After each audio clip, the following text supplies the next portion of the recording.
Welcome to my channel Ashiq education में आपका स्वागत है। मैं हूं शैलेंद्र और आज आपके लिए लाया हूं भारतीय भूगोल का अगला भाग, जिसमें हम पढ़ रहे हैं पठार। पठार के बारे में पढ़ते हैं। तो पठार क्या होते हैं ये हम आपको बता चुके हैं। तो जैसे कि हमने बताया है कि पठार क्या क्या होते हैं। देखिए पठार ये तो हमारा हो गया पहाड़। पहाड़ में होती है चोटी और पठार हमारा कैसा होता है, कुछ इस टाइप का। इसमें जो ऊपर का भाग होता है ये सपाट होता है, चौड़ा होता है। Clear point. चलिए ये तो हम पहले ही बात कर चुके हैं आपसे। तो अब बात हम आपको पिछली वीडियो में और पढ़ चुके हैं कि पठार के बारे में, कितनी पठार, कैसे पठार होती हैं, कितनी पढ़ चुके हैं हम।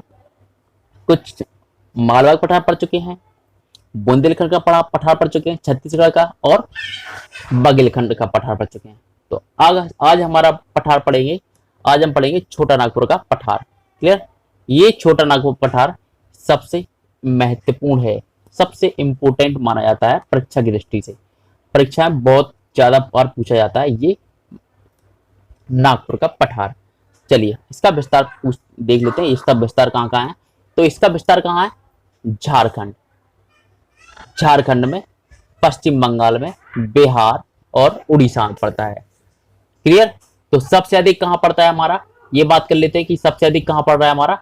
सबसे अधिक पड़ता है हमारा झारखंड में। उसके बाद जो नंबर आता है वो पश्चिम बंगाल का नंबर आता है। सबसे अधिक कहाँ पड़ रहा है, झारखंड में, और इसका नंबर फिर सेकंड नंबर पे सबसे ज्यादा कहाँ पड़ता है, पश्चिम बंगाल में। क्लियर। ये छोटे नागपुर की पठार की बात कर रहे हैं। इसका क्षेत्रफल देखें तो इसका क्षेत्रफल क्या है, इसका क्षेत्रफल है 65,509 वर्ग किलोमीटर। क्लियर। क्षेत्रफल 65,509 वर्ग किलोमीटर। क्लियर पॉइंट हुआ। अब इसकी नदियों के बारे में बात करते हैं। तो इसकी नदियां जो है दामोदर नदी है और हुगली नदी है। इस पठार में जो है दामोदर नदी और हुगली नदी, दामोदर नदी हुगली नदी में आकर मिलती है। Clear point.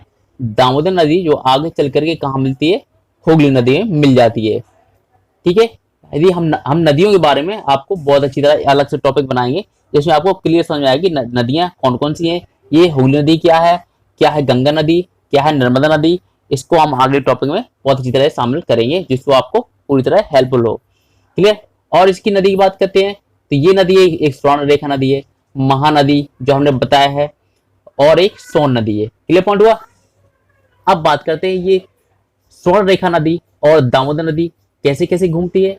ये हमारे पश्चिम से लेकर के, देखिए ये हमारे इधर से चलकर इधर से, यानी ये हमारा हो गया पश्चिम वाला भाग, ये हमारा हो गया पूर्व वाला भाग।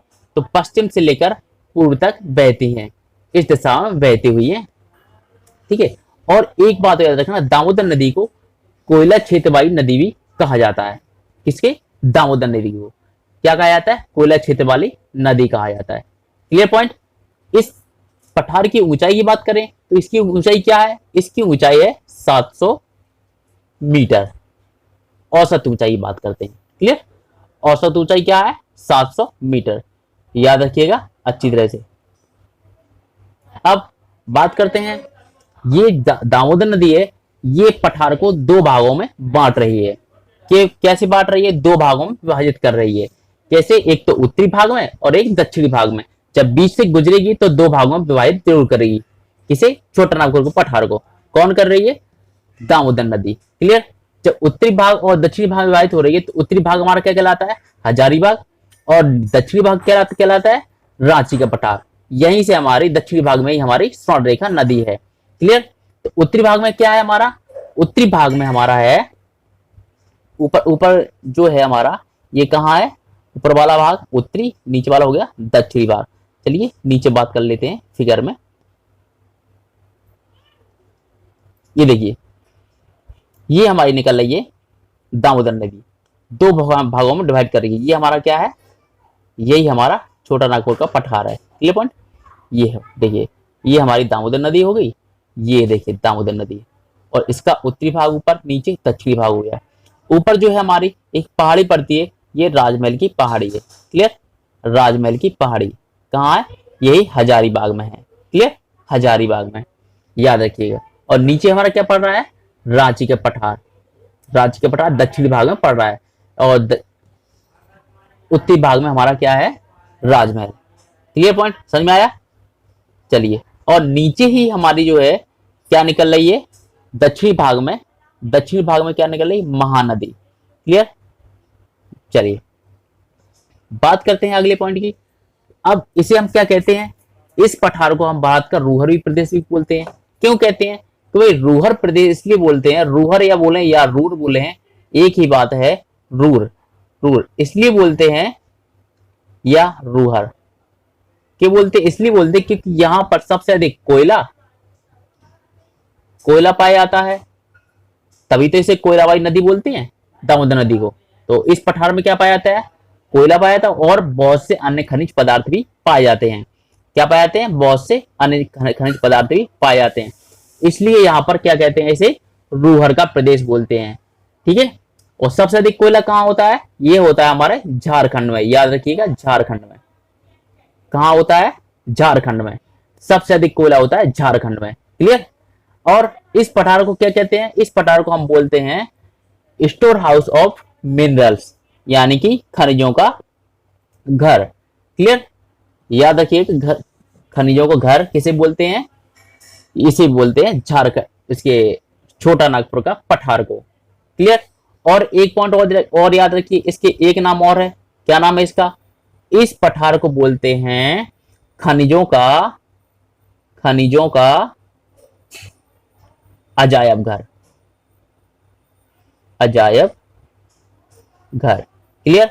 यहां पर बहुत अधिक खनिज अधिक मात्रा में पाए जाते हैं, इसलिए यहां पर खनिजों का अजायब घर भी बोलते हैं। क्लियर। याद रखिएगा, अपनी कॉपी में नोट डाउन जरूर कर लीजिएगा। आगे बात करते हैं कि ये इसकी सबसे ऊंची चोटी क्या है, इसकी सबसे ऊंची चोटी की बात करते हैं तो इसकी चोटी है क्या है, पारसनाथ। क्लियर। याद रखिएगा किसकी है, छोटा नागपुर पठार की सबसे ऊंची चोटी क्या है, पारसनाथ। क्लियर। अब जैसे कोयला नदी की बात हुई थी कि कोयला नदी, कोयला कहां पाया जाता है, ये हमारा पाया जाता है झारखंड में। क्लियर। झारखंड में, याद रखिएगा झारखंड में। अब एक बात और करें, विश्व यानी वर्ल्ड जियोग्राफी की बात करें तो वहां पर याद रखिएगा एक जर्मनी है, जर्मनी और यहां पर मानो ये हमारा जर्मनी हो गया और ये हमारा हो गया क्या, फ्रांस। ये हमारा जर्मनी हुआ, ये हमारा फ्रांस हुआ। तो इन दोनों के बीच यानी जर्मनी से जो नदी निकल रही है, ये नदी यहां पर फ्रांस में आती है, ये नदी यहां पर बह रही है। तो ये नदी हमारी कौन सी हो गई, ये हमारी है राइन नदी। कौन सी है, राइन नदी। ये इंडिया में नहीं, ये वर्ल्ड में, वर्ल्ड जियोग्राफी की बात कर रहे हैं। कौन सी है ये हमारी हो गई राइन नदी। तो राइन नदी को ही क्या कहते हैं, यहां पर कोयला का सबसे अधिक व्यापार होता है, कहां पर, राइन नदी पर। तो इसलिए राइन नदी को क्या कह सकते हैं, इसलिए राइन नदी को बोला जाता है कोयला नदी। क्लियर। कोयला नदी। यदि भारत की बात करें तो कोयला क्षेत्र वाली नदी कौन सी है, दामोदर नदी। कौन सी हो गई, कोयला क्षेत्र की नदी कौन सी हो जाएगी हमारी, कोयला क्षेत्र की नदी क्या हो जाएगी हमारी, क्या हो जाएगी, दामोदर नदी। दामोदर नदी, याद रखिएगा दामोदर नदी। और यदि सबसे अधिक व्यापार वाली नदी बोली जाए कोयला की तो वो हो जाएगी हमारी राइन नदी। कौन सी, राइन नदी। ये किन किन के मध्य बह रही है, जर्मनी व फ्रांस। क्लियर। जर्मनी व फ्रांस। Clear point. चलिए आगे बात करते हैं, ये हमारा हो गया छोटा नागपुर पठार। अब बात करते हैं मेघालय के पठार की। मेघालय पठार, देखिए मेघालय पठार कहां पड़ता है हमारा, ये हम जानते हैं हमारे भारत के पूर्वी भाग में पड़ रहा है, यानी कि ये वाला हिस्सा हमारा जो है यहां पड़ रहा है। क्लियर। यही हमारा क्या हुआ, पूर्वी भाग। तो यही भाग यहां पर क्या है, इस साइड में यहां पर है हमारा मेघालय। क्या, मेघालय। क्लियर। मेघालय यही पड़ता है हमारा मेघालय। तो यहां पर इसका विस्तार सिर्फ मेघालय में ही है, ये मेघालय का पठार सिर्फ मेघालय में है। मेघालय की बात करते हैं, मेघालय की राजधानी क्या हो जाएगी, मेघालय की राजधानी हमारी है शिलोंग। क्या है, शिलोंग। याद रखिए राजधानी शिलोंग। अब ये यहाँ पर जो नदी है, यहाँ पर नदी कौन सी है, यहाँ पर नदी की बात करें तो यहाँ पर मेघना नदी है। मेघना नदी कैसे होता है इसका उद्गम, देखिए यहाँ पर नदियों के बारे में अगला टॉपिक बनाएंगे हम अलग से। तो ये हमारी होगी मानो गंगा और ये हमारी आ रही है ब्रह्मपुत्र। जब दोनों मिलती हैं तो दोनों का संगम जो यहाँ पर होता है यही हमारा कहलाता है मेघना।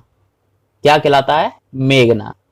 इसीलिए ये यहाँ पर नाम दिया गया है मेघना नदी। Clear point. ज्यादातर देखिए हमारे इंडिया में क्या पूरे वर्ल्ड में देखिए जो नदियां तो होती हैं बहुत सी अलग अलग भी होती हैं, पर बहुत सी एक ही होती है, एक ही के नाम अलग अलग स्थानों पर अलग अलग नाम दिए जाते हैं। इसलिए हम कंफ्यूज हो जाते हैं कि ये नदी कहाँ से आई, इसका उद्गम कहाँ से हुआ, ये कैसे आई। क्लियर। हम आगे जो बनाएंगे टॉपिक नदियों के बारे में तो आपको पूरी तरह समझाएंगे। यहाँ पर मिट्टी की बात करते हैं, यहाँ पर मिट्टी कौन सी है, यहाँ पर मिट्टी की बात करते हैं, यहाँ पर जलोढ़ मिट्टी और पर्वतीय मिट्टी। जलोढ़ मिट्टी आ रही है जहां सबसे अधिक पानी की अधिकता हो, जहां सबसे अधिक पानी हो उस मिट्टी में वही हमारी जलोढ़ मिट्टी होती है। ये हमारी जलोढ़ मिट्टी है, ये भारत में 43% पाई जाती है, सबसे अधिक पाई जाती है। जलोढ़ मिट्टी सबसे अधिक उपजाऊ मिट्टी भी होती है। Clear point. सबसे अधिक उपजाऊ मिट्टी। काली मिट्टी की बात करें तो काली मिट्टी हमारी जो है कहां पाई जाती है, हमने पढ़ा था मालवा के पठार में। काली मिट्टी मालवा के पठार में, वहां पर क्या होता है, सबसे अधिक कपास भी होता है। और कपास पूरे इंडिया में सबसे अधिक कहां होता है, ये हमारा होता है महाराष्ट्र में। ठीक है, वहां पर काली मिट्टी भी पाई जाती है सबसे अधिक। क्लियर पॉइंट हुआ ये मिट्टी के बारे में। क्लियर। चलिए बात करते हैं अगली, देख लेते हैं इसकी कहाँ है। ये देखिएगा, ये हमारी हो गई मेघालय की पहाड़ी पठार। ये पर यहां पर देखिए गारो पहाड़ी हो गई, ये जयंती हो गई, ये हमारी खासी हो गई और ये हमारी होगी मिकेर। क्लियर।